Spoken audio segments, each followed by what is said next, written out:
Hi, my name is Joshua Lay, and today we'll be talking about La Costa Oriental Mexicana, specifically looking at the coast in the state of Tabasco.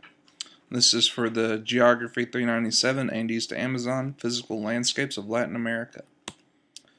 And so here we have a couple maps. First is a map of Mexico, and then specifically a look at the state of Tabasco. And here we have a little bit of information on the prevailing winds. We have a little map displaying them. The winds that are affecting Mexico are the trade winds, coming from the northeast.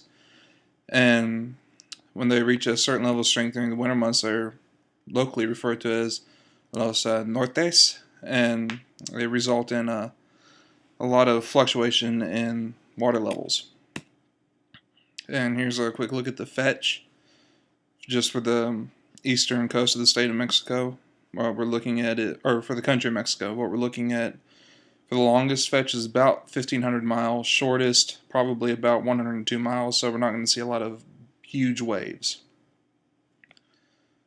And then just some miscellaneous stuff, that the waves along the coast of Tabasco follow the directions of the trade winds, so they're sort of hitting at a little oblique angle, and hit the coastal northeasterly direction. Fetch is small enough, the waves are not very large. And specifically in Tabasco, what we see are mixed tides with a microtidal nature. Then the plate tectonics that could affect the region. Mexico is pretty soundly on the North American plate, and the faults are on the western side of the country, so we're not going to see a lot of tectonic activity. And since the state of Tabasco is in southeastern Mexico, you're not going to see a lot of stuff going on there, and so we have a passive coastline. And we have, based upon information from NOAA, the eastern coast of Mexico is experiencing sea level rise at a rate of 1 to 2 feet per century, so it's not all that much. And then because Tabasco has a large number of rivers, there's a large amount of sediment that is deposited by river discharge. And the longshore current moves in a northwesterly direction, and due to difficulties in obtaining data, likely because of the drug violence, especially in recent years, and what seems to be a general lack of interest in the region, there's not much data on it.